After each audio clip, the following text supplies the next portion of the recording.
ترمیلا دیوی کی مسکراہٹ سے علی پور کے ایلی تک انتظار حسین۔ رام چندر جی نے اپنی کھڑاوے بھیجی ہیں۔ یہ اعلان کرتے کرتے بانو قدسیہ صاحبہ نے جیب سے ایک رقعہ نکالا اور ہم نے حیران ہو کر سوچا کہ 20ویں صدی کے آتے آتے راجہ رام چندر جی کی کھڑاوے کاغذ بن کر رہ گئی ہیں۔ یہ قدرت اللہ شہاب کا رقعہ تھا۔ اشفاق احمد اور بانو قدسیہ کے شری رام چندر جی کی کھڑاویں، اور تقریب تھی ممتاز مفتی کے ناول علی پور کا ایلی کی، مگر بانو قدسیہ نے ایسا سما باندھا کہ ہم نے جانا کہ ہم اجودھیا میں ہیں اور بانو قدسیہ اپنے رنگ کی راجہ بھرت ہیں۔ انہوں نے خطبہ صدارت پڑھتے پڑھتے قدرت اللہ شہاب صاحب کو یاد کیا۔ اندوہ میں ڈوبی ہوئی آواز میں کہا کہ اس تقریب کی صدارت تو شہاب صاحب کو کرنی تھی، مگر ہمارے راجہ رام چندر جی بنباس میں ہیں، انہوں نے اپنی کھڑاوے البتہ بھجوا دی ہیں۔ راجہ رام چندر اس سمے لندن کے بنوں میں مارے مارے پھر رہے ہیں۔ ادھر راج سنگھاسن پر بانو قدسیہ بیٹھی تھی۔ رام لیلا کا آغاز محمد طفیل کے مقالے سے ہوا، اور محمد طفیل اپنے طور پر ایک اوتار ہیں۔ مقالہ کیا پڑھتے ہیں، شاستر سناتے ہیں۔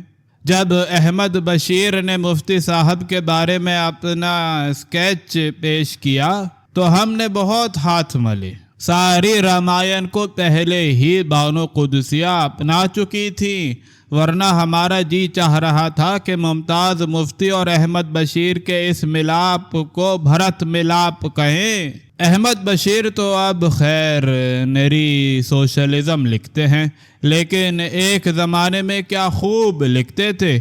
یہ وہ زمانہ تھا جب ممتاز مفتی نے ابھی شہاب صاحب کی ذات میں ایک ولی اور اشفاق احمد کی ذات میں ایک ناشر دریافت نہیں کیا تھا۔ توجہ کا مرکز احمد بشیر تھے۔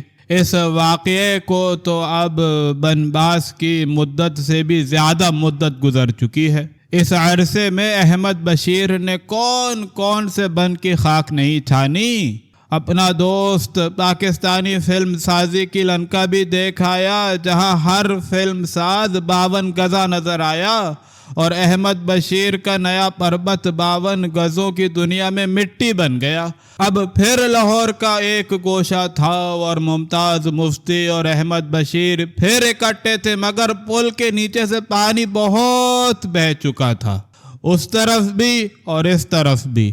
سو جب احمد بشیر نے 1946 میں لکھا ہوا خاکہ سنایا تو ہم گنگنائے، یاد نہ کر دل ہزی بھولی ہوئی کہانیاں۔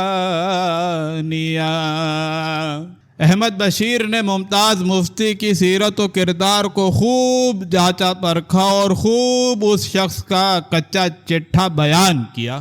احمد بشیر کے مضمون کو ہم نے غنیمت جانا، کیونکہ باقی سب مضمون تو ناشروں کے تھے۔ انہوں نے اپنے اپنے ناشرانہ نقطۂ نظر سے باتیں کی۔ بشیر چودھری صاحب نے اپنے ناشرانہ نقطۂ نظر سے اور اشفاق احمد نے اپنے ناشرانہ نقطۂ نظر سے۔ اشفاق احمد اب ناشر نہیں ہیں، مگر ادب کو وہ ہنوز ناشرانہ نقطۂ نظر ہی سے دیکھتے ہیں۔ سو اس ضخیم ناول کے سلسلے میں ان کے نقطۂ نظر سے سب سے اہم بات یہ تھی کہ اس پر آدم جی پرائز ملنا چاہیے تھا، جو نہیں ملا۔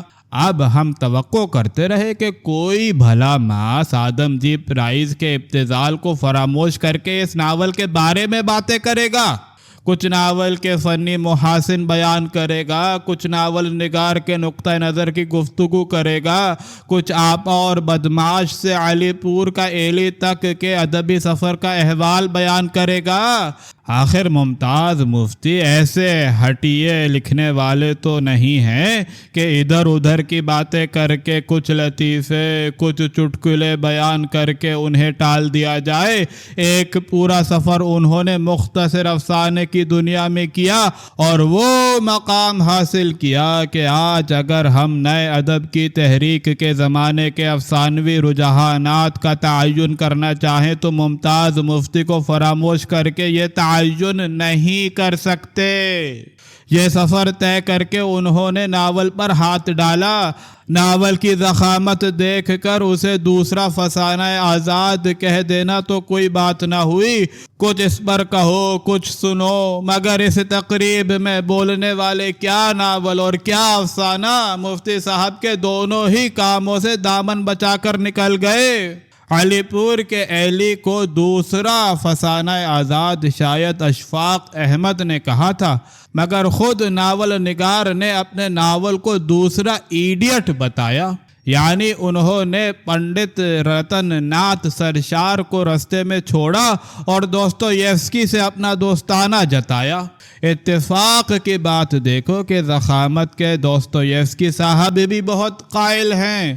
اب سرشار اور ممتاز مفتی کے درمیان تو ضخامت کے سوا کوئی نقطہ اشتراک ہو یا نہ ہو، مگر دوستویفسکی اور مفتی کے درمیان تو ضخامت کے سوا کوئی نقطہ اشتراک ہونا ہی چاہیے۔